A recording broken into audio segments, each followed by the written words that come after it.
사례하고 비교하면 김의겸 전 대변인 사례는 약간 순진해 보이는 측면이 있어요. 보이네. 야, 진짜. 근데 또 모르죠. 또 좀 386이 개입됐다고 하니까 지분 집대로 좀 해보고 나머지 투자는 투자대로 해봤을 텐데, 자, 그런 것들이 이제 하나하나 밝혀질 시점 같습니다. 먼저 기사부터 보겠습니다. 홍철기 기자가 전합니다. 예, 그간 정경심에 녹취는 여러 가지들이 얘기가 나왔습니다. 왜 이렇게 수익률이 안 좋냐라고 질책했다라는 얘기도 있고요. 또 뭐 아주 자세하게 WFM에 대해서 얘기했다는 얘기도 있고, 그 다음에 김경록에게 군산 공장에 한번 둘이서 같이 가보자라는 얘기를 했다라는 얘기도 나왔습니다. 오늘 나온 얘기는 좀 더 구체적입니다. 정경심이요, 코링크 관계자들한테, 플루펀드죠, 거기에 그 사람들한테 이렇게 얘기했다고 합니다. WFM 주식으로 더 이득을 볼 수 있었는데 못 봐서 아쉽다.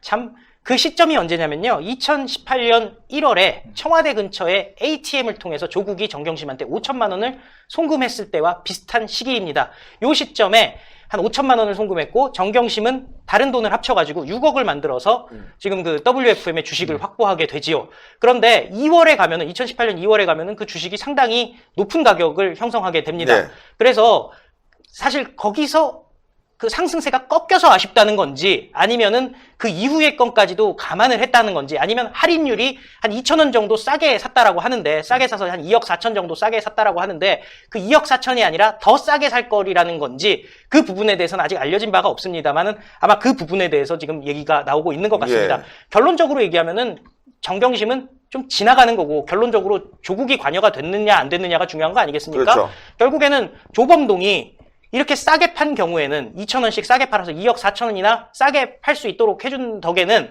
아마도 조국이 2017년 말에 그 블록체인에 대해서 이제 사업을 접어라라고 얘기한 거, 2017년 11월경에 조기에 블록체인 사업을 접고, 그리고 나서 2017년 12월이 되면은 정부에서 블록체인 관련 규제 정책을 발표를 하게 되는데요. 네. 그 한 달여간에 일찍 정보를 준 거에 대한 대가성이 있는 것이 아닌가라는 얘기가 지금 나오고 있는 상황이니까요. 네.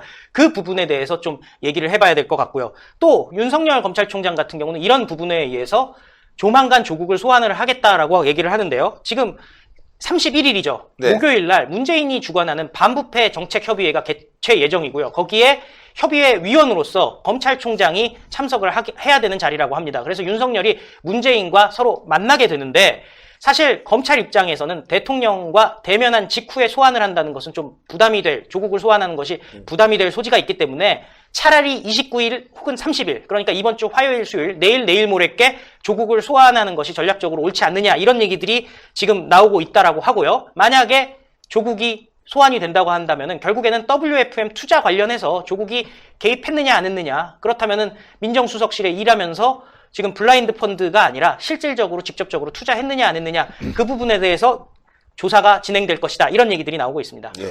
자, 이거 말이죠. 일단 대통령과 윤석열 검찰총장이 만나는데, 그 전에 이제 조국을 부른다, 아니면 그 이후에 부른다, 뭐 여러 가지가 얘기가 있지만, 일단 말이죠. 조국과 관련해서 검찰의 입장이 굉장히 중요할 거라고 봐요. 윤석열 총장이 이제 어디까지 갈 것이냐, 소환을 할 때 구속까지 갈 것이냐, 여러 가지 분석이 나오고 있는데 말이죠. 자, 윤석열 총장, 이제부터가 시작 아니겠습니까? 근데 조국을 한 번 부르고 끝낼 수 있으면 뭐 시기를 갖고 고민을 하겠습니다만, 네. 어차피 한 번 갖고 안 끝나거든요. 얽힌 게 많아서 지금. 그래서 지금은 주로 언론에서 WFM 주식을 당시 제 기억으로는 그게 한 7,250원까지 갔어요. 네. 근데 그거는 이제 주당 5,000원씩 사면서, 싸게 사면서 그 부분 뇌물 얘기가 나오고 있습니다만, 정작 조국 관련 수사에 있어서의 핵심은 그거보다 훨씬 단위가 큰, 그러니까 WFM의 전 오너인 우국환 회장이 코링크에 무상으로 준 약 55억 원 상당의 주식, 그리고 그 코링크가 맨 처음 결성한 레드코어 펀드라는 네. 펀드가 있어요. 레드코어 펀드가 포스링크라는 코스닥 상장사에 투자를 했었고, 또 자동차 부품회사 익성에 약 13억 5천만 원어치의 주식을 샀었는데, 그 우국항 회장이 또 익성의 주식을 갖고 있던 코링크로부터 익성 주식을 한 3배 정도 더 네. 가격을 쳐서 사줬거든요. 그래서 이래저래 합치면 한 100억 대요, 이게. 와, 엄청나네요. 그래서 그 뇌물 수사의 핵심은 뭐 한 2억 4천만 원도 큰 돈입니다만, 사실은 이 100억이 왜 갔느냐, 이걸 밝히는 게 핵심이거든요. 그래서 글쎄 뭐 반부패 협의회 회의 전에 조국을 부르는 게 조금 덜 부담스럽다? 제가 보기엔 여러 번 불러야 되기 때문에 시기는 그다지 그렇죠. 중요하지 않아 보입니다. 자, 언론들은 계속 분석을 하고 있는데 제가 또 질문 드리고 싶은 게 검찰 출신이니까요. 반부패 협의회 대통령과 검찰총장이 만나서 조국 이야기를 할까요? 아니면은 안 할까요? 공식 자리에서는 안 하겠죠. 안 하는. 그 뒤에서 또 만나서 할 시간이 있나요? 근데 보통 이제 청와대 회의도 하면 이렇게 앉아 있는 상태에서 대통령이 맨 마지막에 입장해서 회의를 시작하는 경우도 있습니다만 회의 중에 가끔 티타임을 앞에 하고 회의를 시작하는 경우도 있거든요. 아니면 회의 끝나고 티타임을 하는 경우도 있고요. 예. 그런 기회에는 또 얘기를 살짝, 살짝 할 수도 있을 것 같은데 모르겠습니다. 워낙 뭐 예민한 사항이라. 원래는 얘기 안 하는 게 원칙이고 네. 정상적인 대통령이면 얘기 못 꺼내죠. 그전에도 말씀드렸습니다만 현직 대통령이 자기 아들, 형 뭐 다 구속되는데도 이런 방구 얘기 안 했거든요. 윤석열 총장도 그랬잖아요. MB 그렇죠. 정부 때 이상득 의원 구속시키는데 청와대에서 한마디도 안 나오더라. 그래서 참 쿨하게 처리했다라고 했는데 원래 그게 정상이죠. 근데 지금은 워낙 비정상적인 그렇죠. 상황이라 모르겠습니다. 저도. 예. 참 대통령이 어떻게 할지 분석하고 또 추측을 해봐도 비정상적인 상황이라 말이죠. 예. 알 수가 없지만 만약에 얘기해도 윤석열 총장이 들어주지 않을 것 같습니다. 예. 들어줘도 국민이 가만히 있지 않으면 됩니다. 광화문으로 이번 주 토요일도 확실히 여러분들이 많이 나오셔야 될 것 같은데요.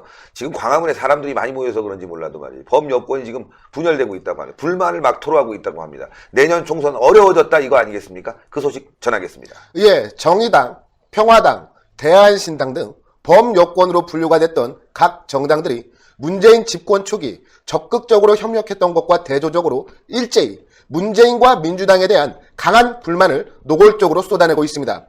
관련된 소식 보도해드리도록 하겠습니다. 문재인은 지난 22일 국회에서 2020년도 예산안 시정연설을 통해 공정을 위한 개혁과 반부패 정책 확립을 강조를 했는데요. 조국 사태를 통해서 드러났다시피 문재인이 저런 이야기를 한다는 이야기는 똥 묻은 개가 겨 묻은 개를 나무라는 꼴이라는 비판이 끊이지 않고 있습니다.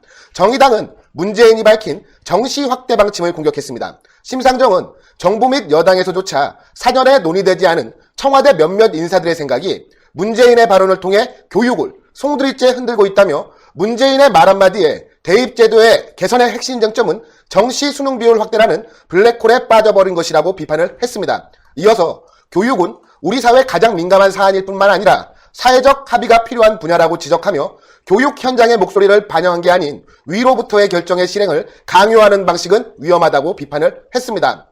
또한 대한신당의 장병환 의원은 예산 부분을 중심으로 문재인의 연설을 정면 반박했는데요.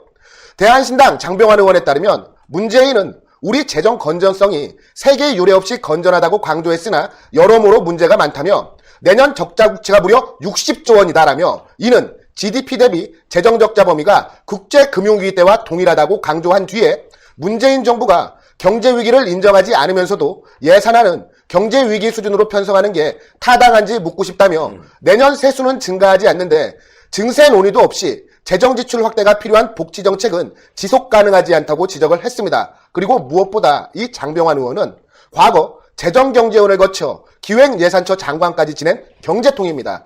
즉 문재인의 예산안 시정연설이 얼마나 거짓된 것인지 지적을 하고 나선 겁니다. 반면 평화당 정동영 대표 역시 문재인을 비판하고 나섰습니다. 문재인이 시정연설에서 말한 공정과 정의는 말만으로는 안 된다며 실천과 실행이 부족한 편이라고 지적을 했습니다. 즉 말뿐인 공정과 정의 개혁이라고 대놓고 비판을 한 겁니다. 또한 정동영은 언론과의 인터뷰에서 제대로 된 개혁이 없다며 날선 비판을 이어갔는데요. 시정연설 전 사전환담회에서 야당과의 대화를 주문했지만 문재인은 듣기만 하고 답변을 하지 않았다고 전하며 연설문에 선거제 개편 내용이 없어 추가를 요구했으나 문재인은 결국 빠진 상태로 연설했다고 불만을 드러냈습니다. 즉 정동영의 요청을 문재인이 속된 말로 씹어버린 겁니다. 그러니까 정동영 입장에서는 무척 화가 날 만한 상황인 거죠. 앞서 민주당은 이 범여권에게 공수처 설치 법안의 우선 처리를 위한 공조를 요청한 바 있었으나 반발이 심하자 다시 범여권에게 선거제 개편 법안을 표결 처리할 수 있도록 공조하자는 방향으로 기조를 바꿨습니다. 반면 자유한국당은 연동형 비례대표조 도입과 공수처 설치에 강력 반대를 하고 있는데요. 이에 신속 처리 안건 절차상 본회의 상정 시기가 다가왔음에도 처리가 불투명해진 상황이라고 합니다. 이러한 상황이기에 민주당은 바른미래당을 비롯 대한신당, 정의당, 평화당에 신속 처리한 건 패스트트랙입니다. 이 패스트트랙 처리를 위한 공조를 요청하고는 있으나 이것이 현실화되기는 매우 어려울 것으로 관측이 되고 있습니다. 자, 공수처, 네. 또 선거법, 지금 그것 때문에 첨예하게 지금 민주당과 자유한국당이 뭐 격돌하기도 하지만 그 부분에 있어서 좀 정의당도 있고요. 그다음 민평당도 있는데 민평당은 뭐 공수처보다는 선거법 때문에 지금 매달리는 것 같고 지금 정의당은 선거법과 공수처 두 개 다 하고 싶고 서로 막 이해가 충돌하면서 말이죠. 민주당이 참 갈 길을 잃어버린 상황. 지금 내부에서 분열이 엄청 많다고 해요. 예. 사실은 그 범여권에서 정치적인 장사를 한 거죠. 예. 그러니까 연동형 비례대표제를 도입하면서 비례대표를 왕창 늘리기를 원하는 소수당, 그러니까 정의당, 민평당, 뭐 민평당도 지금은 대한신당 갈라져 있고 또 바른미래당 일부도 마찬가지입니다만 여기는 당권에 근접해 있는 또 당권을 갖고 있는 사람들이 비례대표 숫자를 왕창 늘리면서 본인들도 비례대표로 다시 국회에 입성을 하거나 아니면 자기가 배지를 이렇게 임명직으로 달아줄 수 있는 기회를 많이 갖기 위해서 절실히 원하고 있고 제일 원하고 있는 사람은 사실 정의당의 심상정 대표죠. 또 이게 네. 국회의원 수를 늘리라는 얘기까지 나오니까. 그렇죠. 어제는 국회의원 숫자 한 30점 늘리자는 얘기. 이제 네. 본심을 드러내는 거죠. 네. 왜냐하면 이게 지역구 우석을 28석이나 줄여야 되기 때문에 뭐 아무래도 불만이 많을 수밖에 없죠. 특히 민주당 내부에서도 그렇고 민평당이나 대한신당에서도 불만이 있을 수밖에 없기 때문에 그걸 무마하면서 그냥 누이 좋고 매부 좋고 다 네. 너희는 그냥 지역구 다 지키고 우리는 그냥 비례대표 늘려서 우리가 좀 장사할게 뭐 이런 속내를 여과 없이 드러냈는데 민주당은 좀 셈법이 틀리죠. 예. 그러니까 소위 독재 체제를 완성하기 위해서는 공수처가 꼭 들어가야죠. 있어야 되는 거고 예. 이래야 검찰을 무력화시키고 또 자신들의 수사는 철저히 방어하고 은폐시키고 범죄들을 은폐시킬 수가 있고 상대방에 대해서는 뭐 가차없이 그냥 뭐랄까요? 정적으로 몰아서 그냥 다 그렇죠. 조사하고 다 말이죠. 그냥 예. 척결할 수 있는 척결, 수단인 예. 공수처법이 빨리 도입돼야 되는 게 민주당과 문재인 정권의 속내니까 서로 이렇게 바꿔먹기를 한 건데 지금 민주당 그리고 문희상 의장도 그런 주장을 하고 있어요. 공수처법을 10월 29일 내일부터는 본회의 표결에 붙일 수 있다. 정말 말도 안 되는 얘기입니다. 아니 어떻게 해석하면 그게 가능해요. 전 참 우리나라 이거 큰일 났어요. 망가져도.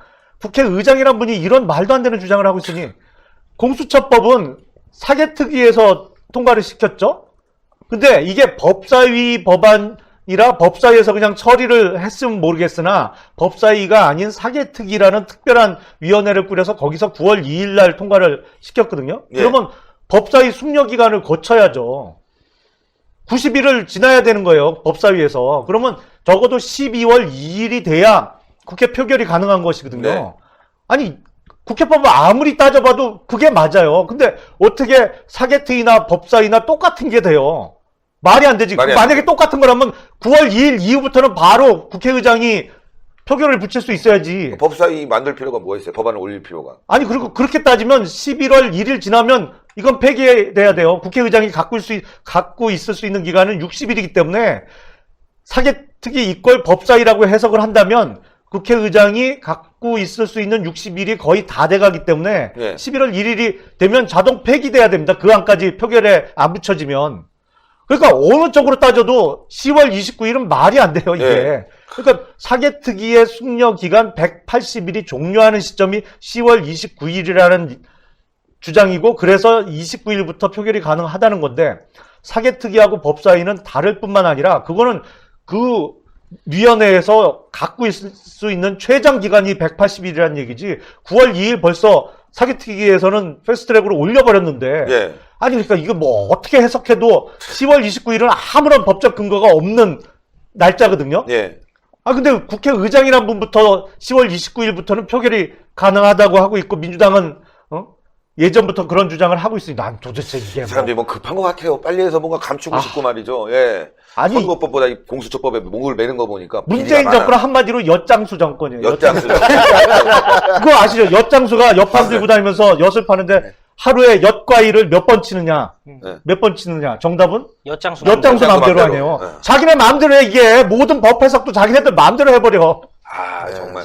어이가 마음대로. 없어, 어이가 없어. 야, 진짜 이 정권은 말이죠. 빨리 심판을 좀 내려야 될 것 같습니다, 여러분들. 예. 자, 여론조사 오늘 보도하려고 했는데 하도 거짓말 많아갖고 말이죠. 아이고, 보도해봤자 그렇다. 예. 어떻게 지금 지지율이 다시 올라갈 수 있습니까? 더 나빠졌는데 정경심 구속되고 사건이 실체화되고 있는데 여론조사를 속이고 있다는 건 너무나 분명한데 말이죠. 그래도 말이죠.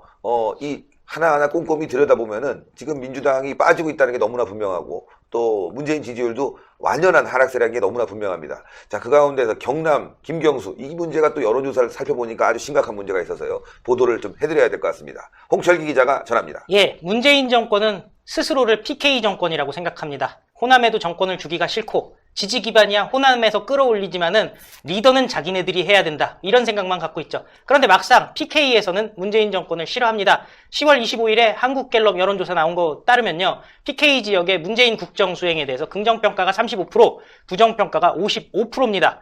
그러다 보니 이거 어떻게 해야 될까? 왜냐면은 문재인 입장에서는 PK가 무너지면은 정권도 무너진다라는 생각을 할 수밖에 없는 상황이거든요. 그래서 오늘 경남도와 예산 협의를 민주당이 하겠다라고 했습니다. 그래서 다들 만났는데요. 정말 예산 협의라고 생각할 수 없을 만큼 쟁쟁한 사람들이 다 모였습니다. 이해찬도 나왔고요. 이인영도 나왔고요. 그러니까 그냥 일개 도와의 예산 협의에 당 대표도 나오고 원내대표도 나오고 예결위의 간사인 전해철까지 나왔습니다. 전해철 어쨌든 삼철 중에 하나고 문재인의 최측근 아니겠습니까? 그리고 전해철이야 목포 출신이긴 한데 그럼에도 불구하고 마산에서 고등학교를 나왔기 때문에 또 나름대로 PK에 연이 있죠. 어쨌든 이런 사람들이 다 모여서 김경수, 드루킹이 바둑이라고 불렀던 바로 범죄에 지금 이미 판결이 나왔으니까 이 경우는 피의자를 넘어선 사람이죠. 뭐라고 얘기해야 되나요, 김경수는? 아니 피고인이죠. 지금 피고인이죠. 재판받고 있고 항소심 재판이 진행 중이고 예. 1심에서 징역 3년과 법정 구속이 됐다가 지금 항소심에서는 보석으로 잠시 나와 있는데 예.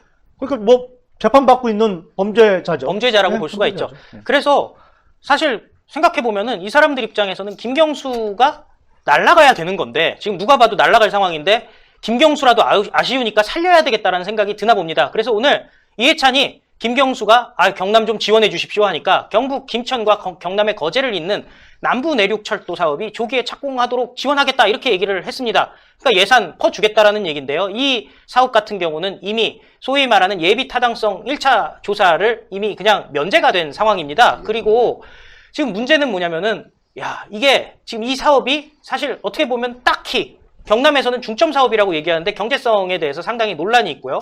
그리고 또 그동안 문재인 정권 같은 경우는 SOC를 통해서 경기 부양을 안 하겠다라고 했었는데 결국은 지방 발전을 위해서는 그냥 일반적인 SOC 사업, 철도 사업 하겠다라고 나선 거거든요. 지금 이렇게 돈으로 경남의 민심을 살고 또 김경수도 살리겠다. 이것이 민주당의 보관인 것 같습니다. 이게 지금 예타 면제, 그 다음에 사실 그 예비 타당성 조사하면서 여러 가지 이제 상황을 복합적으로 조사하고 특정인에게 이득이 안 가게 하고 말이죠. 지역 경제에 도움이 될 것인지 필요한 것인지 다 조사를 해야 되는데 이거 다 면제해버리고 하니까 별의별 문제가 다 발생하고 있는데요.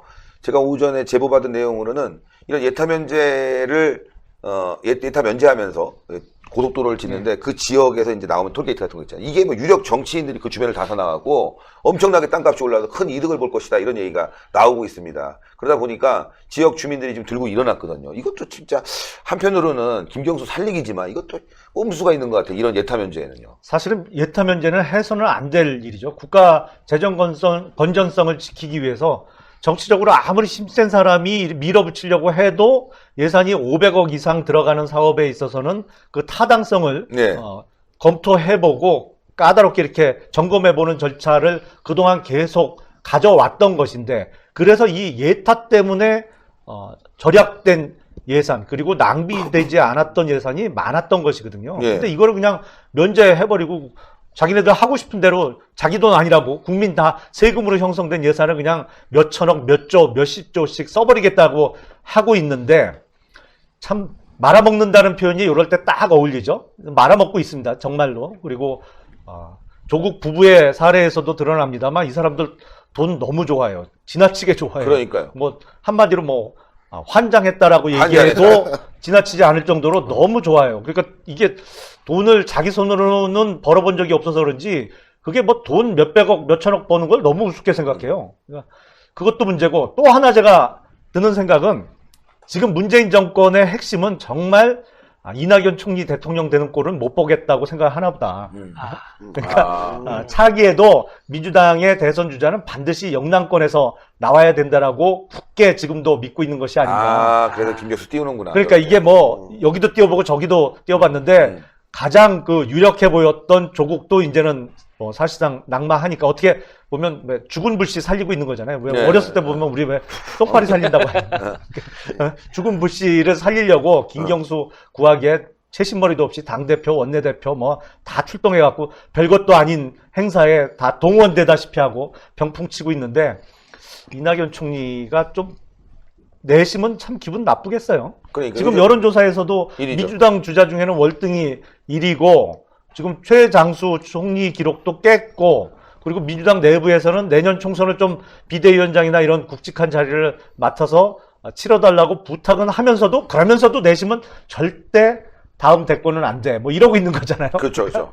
도와달라 할 때는 언제고 어. 계속 해방놀 국민을 하고 있으니까 기분은 좀 나쁘겠어요. 그러니까요. 이거 민주당이 지금 내분이 심하군요. 예, 사실은 대통령은 또 이낙연과 만나서 막걸리 먹는다, 뭐 술판을 벌였다 이런 얘기가 보도에 흘러나왔는데 뭐 술은 모르겠습니다. 어쨌건 술을 먹었다는 얘기, 요즘 자주 먹는다는 얘기가 공개 나오는데. 술자리가 있다면. 예. 네. 술이나 먹는 거죠. 예, 근데 또 이렇게 민주당은 김경수 만나가고 계속 또 지원하고 아주 당이 좀 이상하게 지금 445 분열되고 있는 것 같습니다. 자, 거기서 조금 더 나가보죠. 김경수 관련해서 여론조사 부분 또 우동균 기자가 좀 더 보완 취재한 게 있습니다. 예, 지금 저희 홍철기 부장께서 언급하신 사이에 제가 또 이 여론조사 찾았습니다. 물론 여러분들이 불신하시는 그곳 리얼미터 조사 자료인데요. 이곳 리얼미터에서는 매달 이제 마지막 주에 여론조사를 합니다. 시도지사에 대한 직무수행 지지도를 이제 따로 또 묻는데요. 지역별로 이제 몇백 명씩 해가지고 이 인물, 그러니까 예를 들어서 어떤 시장, 어떤 도지사가 직무수행을 잘하는 것 같냐, 아닌 것 같냐, 이걸 이제 따로 따져 묻는 건데요. 김경수 지사 같은 경우는요, 사실 오래전부터 이 직무수행 지지도에서 지금 최하위권을 면치 못하고 있어요. 특히 드루킹 사건으로 인해서, 마찬가지죠. 그렇습니다. 이 구치소를 갔다 오고 나서는 이미 경남에서는 신뢰를 잃어버린 사람입니다. 사실은 이 김경수라는 인물, 그 지방선거 당시에도 드루킹과 관련해서 이미 논란의 인물로 지목이 됐음에도 불구하고, 워낙에 당시에 기울어진 운동장이다 보니까 이 김경수에 대해서 많은 경남의 그 도민 여러분들이 그래 설마 뭐 있겠어? 하는 심정으로 김경수를 밀어줬던 건데 그런데 어땠습니까? 결국 1심 판결 물론 아직 30까지 다 가지 않았습니다만은 1심 판결 문 내용만 봐도 김경수가 그 드루킹 사건에서 명백하게 혐의가 있다는 게 다 드러나고 있지 않겠습니까? 그러한 것들이 결국 실망감으로 작용했다. 지금 제가 잠시 한번 확대해서 보여드릴 텐데요. 여기 보면요. 지금 경남 김경수에 대해서 지금 이 여론이 상당히 심각하다. 지금 36%의 수행 지지도가 나오고 있다는 건데요. 도지사 기준으로는 최하위권입니다. 꼴찌. 그렇습니다. 물론 뭐 시도지사 뭐 다 합칠 경우에는 뒤에서 네 번째라고 하는데요. 뭐 그게 그렇게 그게 썩 그거죠. 그렇습니다. 왜냐면은 지금 울산시장도 워낙 평이 안 좋고 부산시장도 지금 평이 안 좋고 그러니까 지금 이 PK 지역이 작년에 모두 민주당이 석권했던 지역인데 이 PK 지역을 중심으로 이 민심이 지금 제대로 위반했다. 지금 PK의 민주당 시장들 그동안 한국당이 뭐 보수 텃밭이다 뭐다 해가지고 말이 많았었는데 그래서 한번 민주당 바꿔볼까? 해서 바꿔봤더니 엉망진창이란 거잖아요. 그러한 민심이 지금 김경수로 하여금 지금 반영이 되고 있다. 김경수 지사. 물론 지금 민주당 내에서는 여전히 저희 김용남 전 의원께서 말씀하신 대로 꺼진 불도 한번 살려보겠다는 심정으로 어떻게든 대권주자 반열 중에 한 명으로 뭔가 거론을 하고 싶어 하는 것 같은데 그럼에도 불구하고 지금 그 양상이 지금 제대로 전개되기는 힘들 것 같다. 왜? 이미 도민들 내부에서부터 민심이 지금 이반되어 있기 때문에 민주당의 이런 시도는 쉽지만은 않을 것이다라는 지금 이야기가 나오고 있습니다. 제가 김용남 의원께서 얘기하시면서 제가 그래서 그런가라는 생각이 든 게 하나가 있습니다. 뭐냐면은 이낙연은 시키기가 싫다. 그런데 왜 하필이면 김경수인가라고 생각을 해보면요. 결국에는 노무현이 자살하는 그 시점에서 노무현의 비서관, 그러니까 사실 입주해서 있던 비서관이 김경수 아니었겠습니까? 그렇죠. 그러니까 어떻게 보면은 그 노무현의 마지막 며칠 동안의 비밀을 다 알고 있는 사람은 김경수라고 봐야 되겠죠. 그리고 실제로 그 발견을 해가지고 그 양산에 있는 부산대병원까지 이제 그 사이에 있었던 일들을 다 컨트롤했던 게 김경수기 때문에 지금 민주당이라든지 아니면 그 친노의 핵심들 입장에서는 김경수를 기분 나빠게 해서는 안 되는 무언가 상황이 있지 않은가 하는 저는 생각도 합니다. 뭐 그것도 일리 있는 지적이고요. 제가 보기엔 이 친문 세력 간에는 일종의 보험이 필요해 보입니다. 그러니까 이게 다음 그 대권을 잡은 사람 만에 하나 민주당에서 정권을 계속 잡는다고 하더라도 친문 핵심으로 이래저래 이해관계가 오래전부터 얽혀 있어서 누구 하나가 잘못되면 연쇄적으로 잘못되는 관계가 아니면 당할 가능성이 매우 높거든요. 그리고 더군다나 지금 문재인 정권은 본격적으로 꺾여서 떨어지기 시작했기 때문에 다음 대선 전에는 민주당의 누가 대권 주자가 되던 자기가 당선되기 위해서는 문재인 정권을 공격할 수밖에 없는 상황이에요. 본인이 표를 얻기 위해서는. 그래서 아주 친문 핵심에서 대선 주자가 나오지 않는 한 비문에서 대권 주자가 나와갖고는 여지없이 공격할 것이거든요. 그리고 만약에 집권에 성공한다면 역시 잘못된 점, 뭐 하여튼 온갖 비리 혐의에 대해서는 수사와 처벌을 할 수밖에 없는 상황이죠. 그러니까 이게 얽혀있는 사람이 돼야 되는 거예요. 다음 대권 주자도. 그래야 아니 너도 그때 그랬잖아. 그렇죠. 그러니까 이게 보험이 가능하지. 약간 좀 먼 사이 민주당 내에서도 좀 친문이 아닌 비문 쪽에서 대선 주자가 나오고 그 사람이 당선되더라도 본인들의 안위를 장담할 수 없는 상황이거든요, 지금. 아, 참. 민주당이 많이 꼬였네요. 예, 그러다 보니까 공수처가 꼭 필요하고, 이걸 통과시켜서 독재로 가기 위한 기반을 다지지 않으면 확 무너지는 그런 상황 아니겠습니까? 자, 자유한국당이 공수처법 날치기 절대 막겠다. 저희가 얘기는 했지만 다시 한번 좀 상기를 해볼 필요가 있겠습니다. 박한석 기자가 전합니다. 예, 자유한국당이 민주당의 공수처법 날치기 처리를 용납 못한다며 총력 저지할 것을 천명했습니다. 자유한국당은 오늘이죠. 내일 29일 공수처 법안을 포함한 사법개혁안이 본회의에 부의될 가능성이 커지자 불법 날치기 처리라고 지적하며 저지에 총력을 기울이고 있습니다. 자유한국당 황교안 대표는 오늘 최고위원회의에서 민주당과 정의당이 선거법뿐만 아니라 공수처 설치, 검경 수사권 조정 등 중대한 법안을 날치기 처리하려 한다고 비판하며 공수처는 좌파 독재로 가는 문을 활짝 열게 될 것이라고 지적을 했습니다. 나경원 원내대표 역시 지난 4월 출발한 불법 패스트트랙 열차가 정차 역마다 무효, 불법, 기습, 날치기라며 90일간의 법사위 심사 기간을 무시하고 억지로 논리를 생산해 날치기 부의하는 것이라고 지적을 했습니다. 국회법 제85조 2에 따르면 신속처리 대상안건 법안의 경우 소관상임위에서 최장 180일을 거친 후 법제사법위원회에서 체계 자구심사로 90일 이후 본회의에 부의돼 60일이 지나면 자동 상정되게 되어 있습니다. 그러나 민주당과 국회의장 문희상은 사법개혁법안이 법사위 고유법안이기 때문에 90일간 추가로 체계 자구심사를 할 필요가 없다고 주장을 하고 있습니다. 앞서 김용남 전 의원님께서 비판해 주신 말도 안 되는 소리입니다. 문희상 국회의장은 지난 7일 의장의 모든 권한을 행사해 사법개혁안을 본회의에 상정하겠다고 밝힌 바가 있는데요. 이에 자유한국당은 오늘 공수처법의 위헌성과 법사위 심사의 당위성이라는 주제의 세미나를 개최하고 과정상의 불법성과 공수처 법안의 위헌성을 지적하며 정면 반박에 나섰습니다. 행사를 주최한 주호영 의원은 공수처법이 가지는 의미는 양두구육이라고 본다며 발언을 이어갔는데요. 양두구육, 말 그대로 양머리를 걸어놓고 개고기를 파는 거 아니겠습니까? 즉 사기를 친다는 뜻입니다. 네.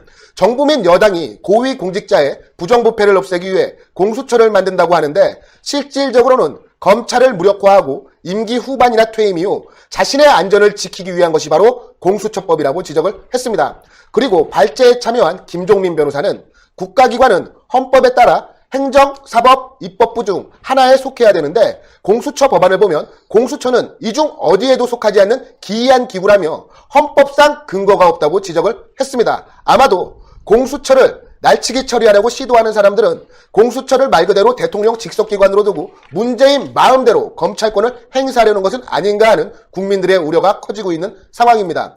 이어 검찰은 헌법상 근거를 둔 국가 최고 수사기관인데 헌법상 근거가 없는 공수처가 사건 이첩범 규정을 통해 검찰총장과 검찰의 수사권을 제한하고 우월적 지위를 갖도록 규정하는 것도 헌법에 위배된다고 지적을 했습니다.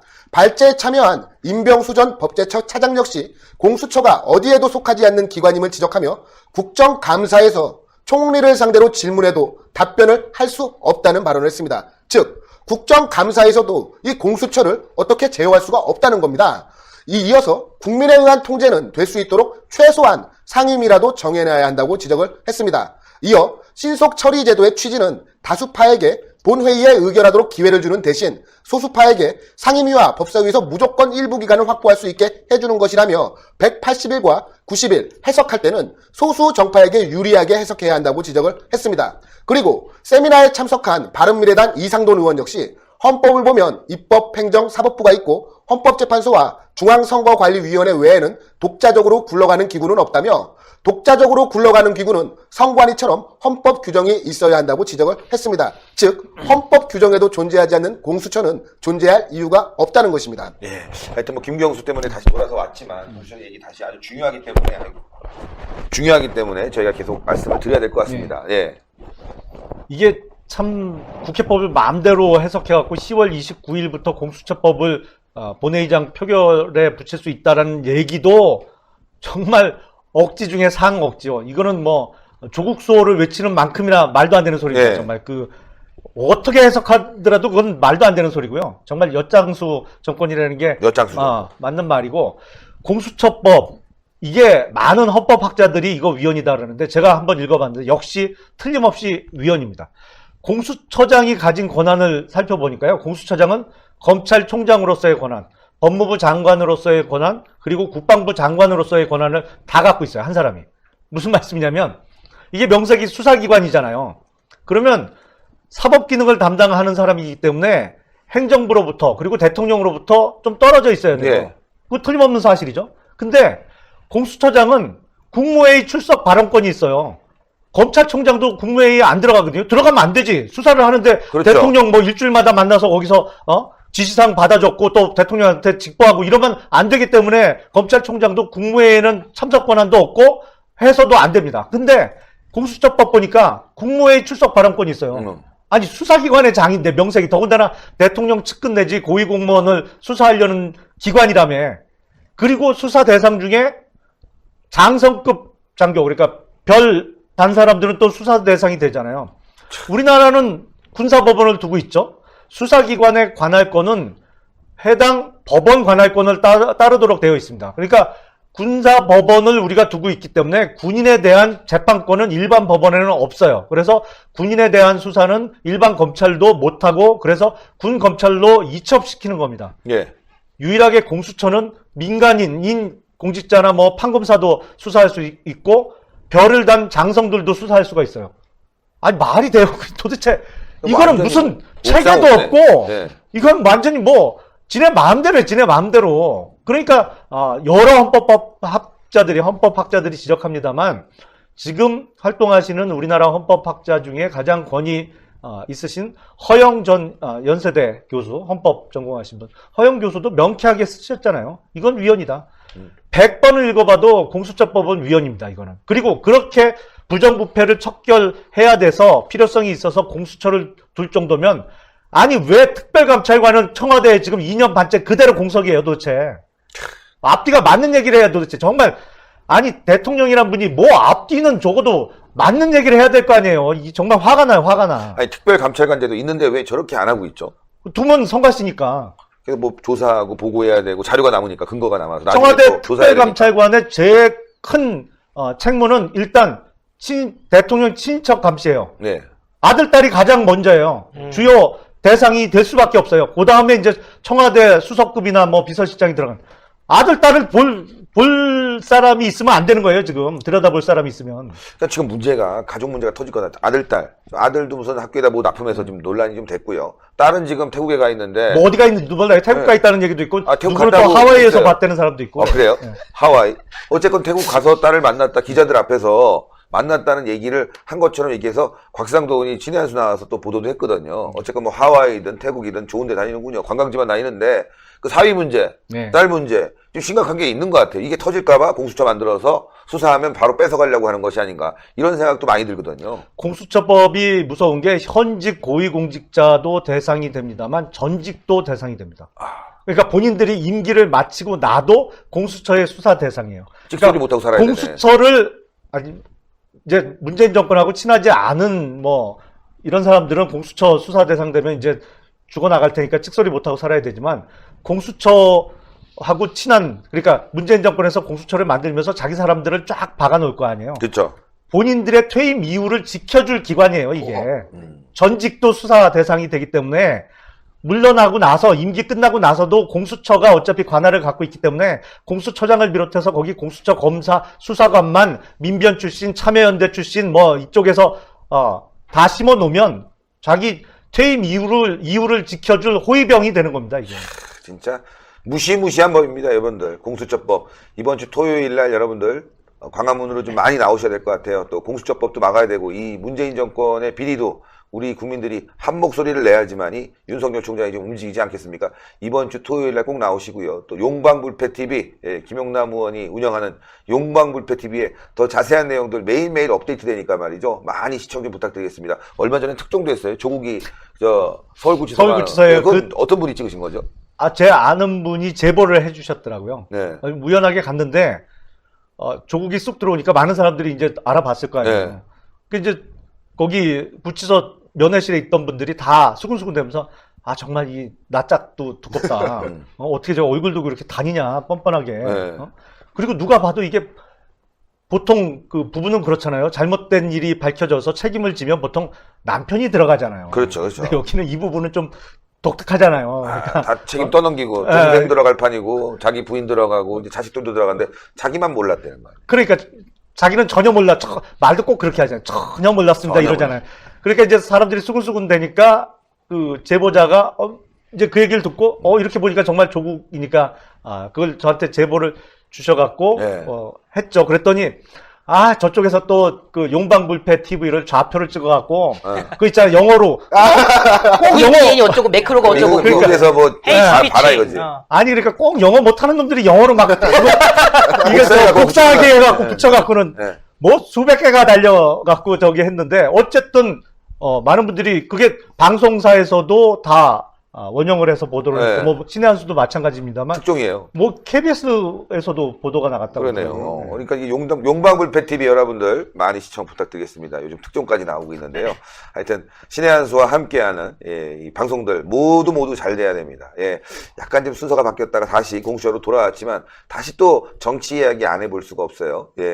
자 지금 김경수 후하기에 나섰지만 또 아까 말씀하신 대로 지금 또 이낙연 총리도 부글부글하지 않겠습니까?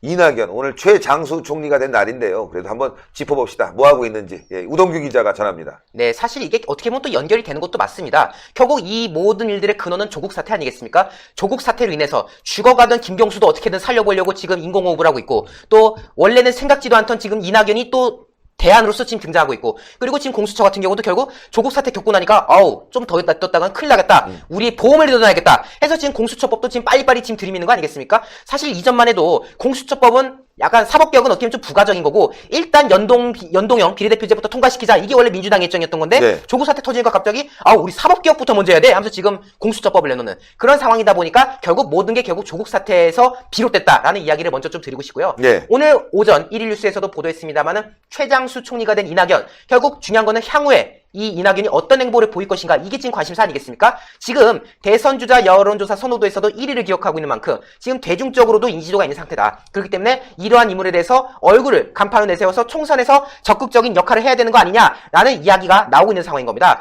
여권 내 인식 변화 물론 김용남 전 의원께서는 그럼에도 불구하고 아직 내부에는 이낙연에 대해서 거부감을 가지는 그런 경향도 많기 때문에 거기에 대해서 지금 김경수를 계속 살려보려는 그런 시도도 있다라는 아주 따끔한 이제 분석을 해주셨는데요. 일단 지금 알려진 바에 따르면요. 이 조국 사태 이전까지만 해도 문 대통령 다음으로 조국 아니면 유시민 정도가 그나마 좀 이미지를 개선할 수 있지 않겠느냐라는 시각이 나왔었는데 조국 사태를 거치면서 조국 미끄러졌죠. 그리고 유시민 씨 같은 경우도 조국 사태에 깊숙이 개입하는 과정에서 이제 검찰의 수사를 받는 그런 상황이 됐지 않았겠습니까? 결국 울며 겨자 먹기로 이낙연 카드가 스물스물 대안으로 올라오는 상황이다. 물론 호남 출신으로서 확장성의 한계가 있다. 국회의원을 모두 호남에서 했고 심지어 도지사도 전라남도에서 한 점에서 뭔가 이 호남을 제외한 지역에서는 이낙연이라는 이미지가 상대적으로 떨어지기 때문에 확장성이 떨어진다라는 분석도 있지만은 그나마 지금 얼마 있지도 않은 민주당의 여러 주자 중에서는 그나마 이낙연이 인지도가 있기 때문에 중도층까지 한번 해볼 만한 거 아니냐라는 반론이 나오면서 지금 이낙연이 스글스글 올라오고 있습니다. 그리고 이낙연 역시도 지난 7월에 여전히 내 심장은 정치인이다 라면서 정계로 언제든지 복귀할 것이다라는 의사를 이미 피력한 만큼 이 이낙연의 정계 복귀가 지금 다시금 올라올 수밖에 없는 상황인 건데요.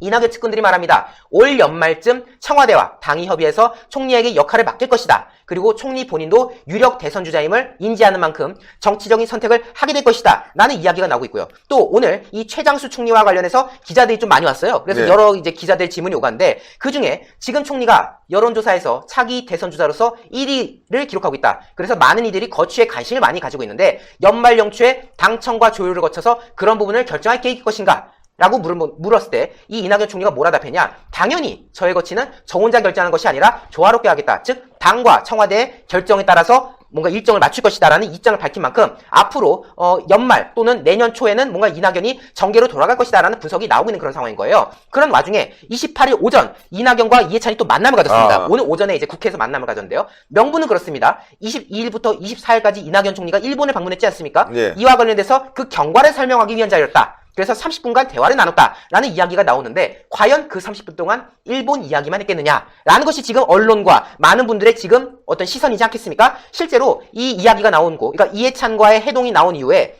어떤 이야기가 오가느냐라고 이제 기자들이 물어보니까 당일 결과를 설명드렸다라고 말해요. 그 다음에 30분 동안 이런저런 얘기한 거에 대해서 어떻게 다 압축할 수가 있겠냐? 그러니까 막 기자들이 무슨 얘기했어요?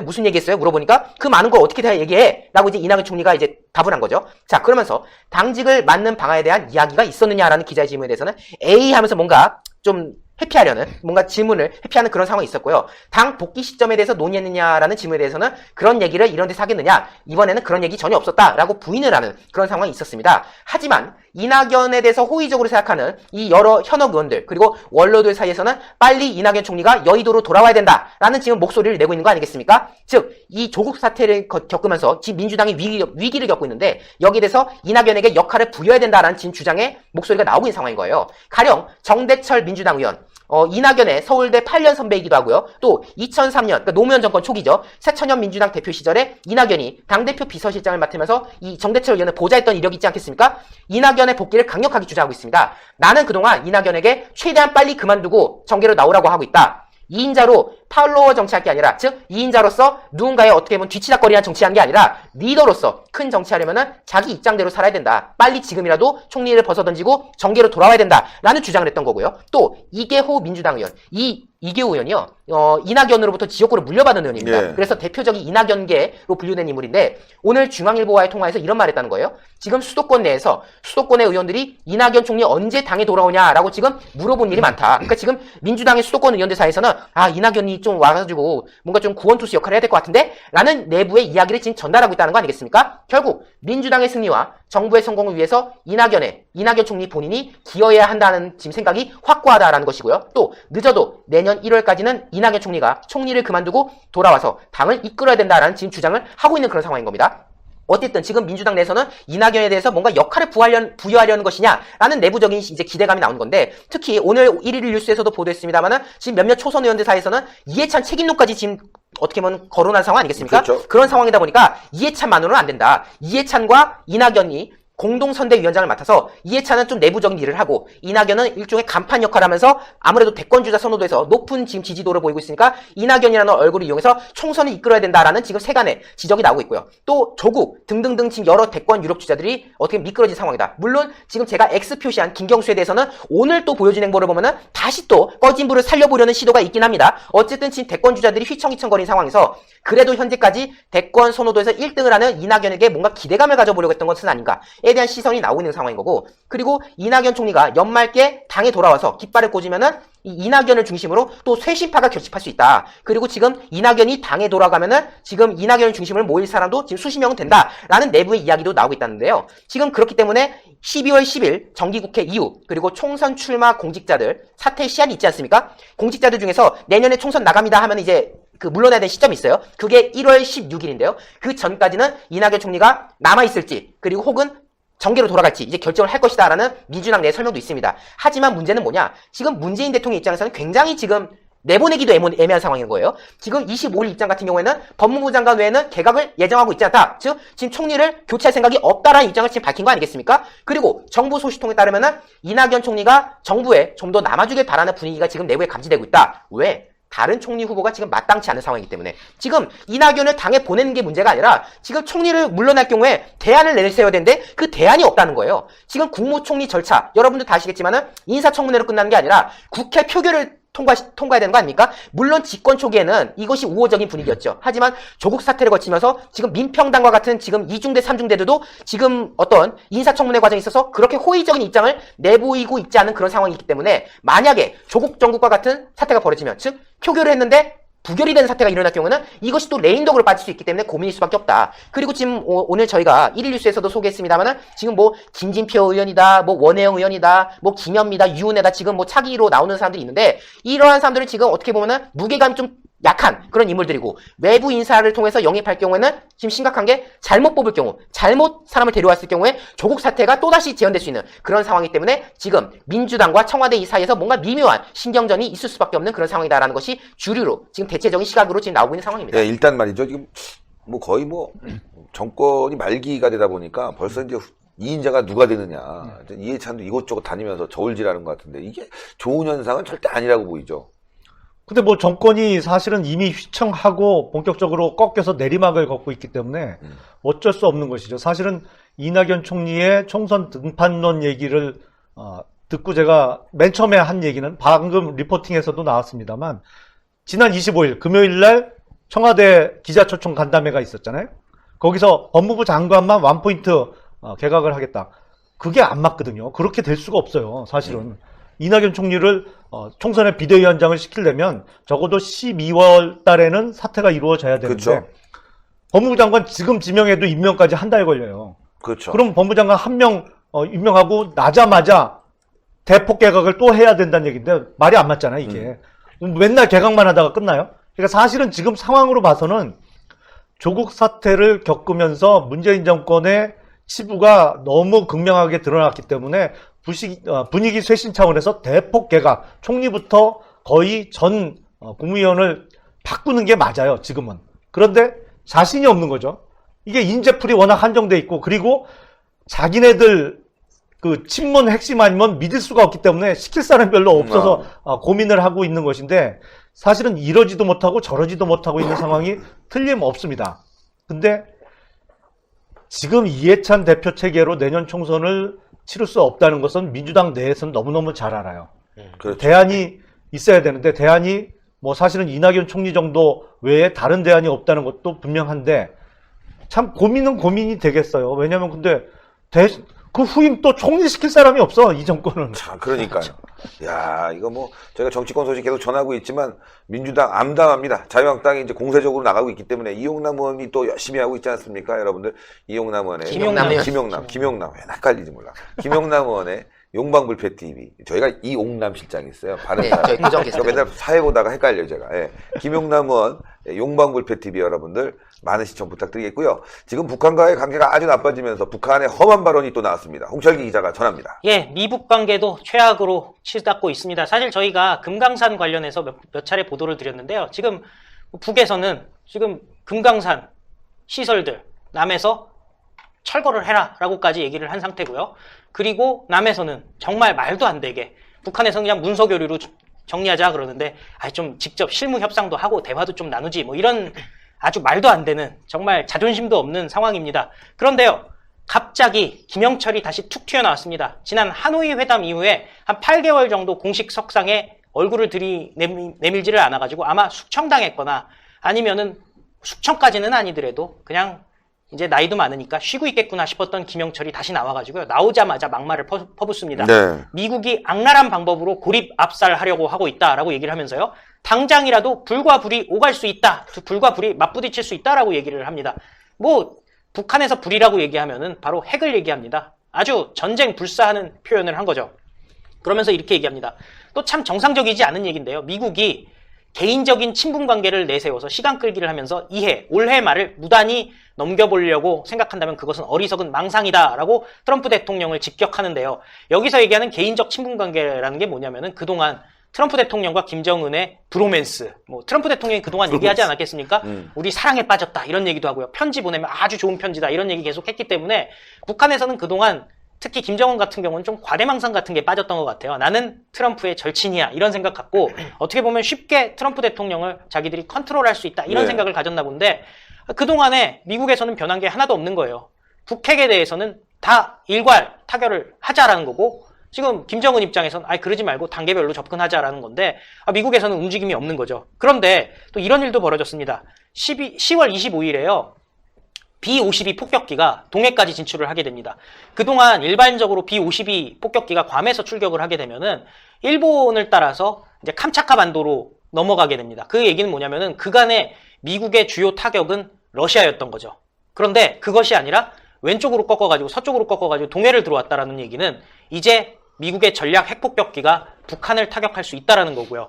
그런 의미에서 미 군부의 호전 세력들이 우리를 겨냥한 핵 타격 훈련까지 계획하고 있다라고 얘기를 하고 있는 상황인 겁니다. 그러니까 이해 말을 넘기지 않겠다라고 하는 거는 북한은 언제나 그렇듯이 해법이 굉장히 간단합니다. 우리가 봤을 때는 저 강력한 미국을 상대로 하룻강아지가 범 무서운 줄 모르고 달려든다라고 생각을 하는데 계속 핵실험을 한다던가 아니면 ICBM을 쏘면서 이렇게 뭔가 자기네들이 원하는 바를 이루고 미국이 새로운 셈법을 갖고 나오게 하려고 하는 건데요. 그런데 아마 지난번에 바지선에서 SLBM, 잠수함 발사 미사일을 실제 잠수함에서 쏘질 않고 바지선에서 쐈거든요. 그런 것을 봤을 때는 아마 이번에는 실제 잠수함에서 미사일을 쏘는 것으로 새로운 도발을 통해서 본인들이 이루고자 하는 것을 이루려 하지 않나, 이런 예측들이 나오고 있습니다. 네. 근데 이제 북한이 말이죠. 예측할 수가 없어요. 김영철이 다시 나왔다는 건 좀 강하게 밀어붙인다는 건데, 지금 어제 IS 수장도 네. 미국에 의해서 이제 사살당한 상황 아니에요? 알바그다디죠. 예, 예. IS의 수교. 그래서 그 다음은 김정은 아니냐, 이제 이런 얘기도 나오고 있는데, 어쨌건 말이죠. 이 안보 문제, 또 북핵 문제 심각한데, 이 정부가 손 하나 대고 있지 않으면서 오히려 북한을 편들다 보니까 더 심각한 상황으로 가고 있는 것 같습니다. 며칠 전에 사실은 해리 해리스 주한 미국 대사 네. 사적으로 조금 만나서 네. 얘기를 들을 기회가 있었는데 물론 외교관이라서 지금 신분은 외교관이죠. 주한 미국 대사니까 원래는 군인 출신입니다만 해리스 대사가 직접적인 표현은 안 합니다만 그런 얘기를 하더라고요. 중국의 지금 신장성의 위구르족이 사실상 수용소에 갇혀 있는 사람이 한 200만 명 된다고 해요. 와. 그래서 인권 문제 이런 게 심각한데 왜 다른 나라들이 그런 문제 제기를 안 하느냐. 그리고 미국과 달리 인권 문제에 있어서 전혀 둔감하고 일종의 인권 탄압을 서슴지 않는 중국 쪽에 줄을 서려고 하는 나라들을 이해할 수가 없다. 그렇죠. 어떤 나라를 얘기하는지는 다 아시겠죠. 그렇죠. 예. 문재인 정권. 외교관 신분이니까 직접적으로 누구 어느 나라라고는 얘기는 안 했습니다만 애둘러서 자꾸 이 중국, 러시아, 북한 체계로 편입되려고 하는 그거에 대해서 비난이라기보다는 그냥 표현은 그래요. 이해할 수 없다. 이런 표현을 하고 있습니다. 지금 경제는 우리가 체감을 하잖아요. 지금 경제 난리 났죠. 지금 시내 어딜 가도 임대 이 현수막이 다 그러니까요. 걸려 있는데 안보는 사실은 실감을 하는 그 순간엔 이미 끝난 거지 않습니까? 이건 실감할 정도면 끝난 거지. 사실은 그렇죠. 예측하고 미리 그 위험을 피해가기 위한 대책을 세워야 되는 것이 안보 문제인데 문재인 정부가 하고 있는 안보는 사실은 국가와 국민을 점점 위험에 빠뜨리고 있는 안보 정책이죠. 기존의 혈맹 관계를 약화시키고 엉뚱한 데에 지금 자꾸 기울어져서 그러면서 북한에서는 기회가 있을 때마다 무시당하고 그러는데 지금 B-52 전폭기 얘기도 했습니다만 기존의 동맹을 더욱 강화하는 것이 사실은 안보를 강하게 하는 것인데 그렇죠. 이 기존의 동맹은 점점 와해시키고 지소미아 파기하고 그로 인해서 사실상의 항의도 받고 이러면서 북한에서는 무시당할 대로 무시당하고 참 불과 불이라고 하는데 국민 입장에서는 참 천불이 나죠. 천불이 나죠. 진짜 천불이 납니다. 예. 자, 여러분들 정치 문제, 사회 문제, 안보 문제까지 쭉 이야기를 해봤습니다. 조국이 내일 이번 주 안에 소환될 것 같은데 또 소식 나오는 대로 여러분들께 내일 오전에 좀 다시 한번 자세하게 말씀을 드리도록 하고요. 자, 여러분들 또 정리를 하겠습니다. 박한석 기자부터. 예, 준비한 기사가 있는데 네. 간단하게 소개시켜드리겠습니다. 지금 법무부가 노골적으로 검찰에 대한 압박에 나섰습니다. 오늘 법무부 검찰개혁위원회는 검찰의 직접 수사를 지원하는 검찰청 내 정보수집 관련 부서들을 즉시 폐지하라는 권고를 했습니다. 법무부 검찰개혁위원회는 오늘 정부 과천종합청사에서 회의를 열고 대검찰청 등의 정보수집 기능 폐지와 관련된 권고안을 발표를 했는데요. 이 내용을 보면 검찰청 사무기구에 관한 규정을 개정해서 대검찰청에 있는 수사정보정책관, 수사정보 1, 2 담당관을 즉시 폐지하고 이와 관련된 규정을 삭제하라고 권고를 했습니다. 이어서 서울중앙지검 반부패수사부 특수부죠. 특수부 산하 수사정보과와 수사지원과, 광주지검, 대구지검의 각 수사과 등의 정보수집 기능을 즉시 폐지하고 이와 관련된 규정도 삭제하라고 권고를 했습니다. 또한 사회적 불안을 조성할 우려가 있는 경우, 정당 사회단체의 동향이 사회질서에 중대한 영향을 미칠 우려가 있는 경우 각급 검찰청의 장이 정보보고를 하여야 한다는 규정도 삭제하라고 권고를 했습니다. 사실상 공안사건 수사하지 말라는 이야기입니다. 그리고 검찰의 정보 기능을 두면 왜곡된 정보에 의한 부적절한 사건 처리 가능성 및 정치적 목적에 의한 정보남용의 위험성이 있다며 대검으로 집중된 검찰의 정보수집 기능과 수사정보 조직을 전면 폐지하면 특정한 목적을 위한 정보수집을 방지할 수 있을 것이라고 일방적 주장을 했는데요. 문제는 이것이 바로 검찰의 인지수사 자체를 원천 봉쇄하는 것입니다.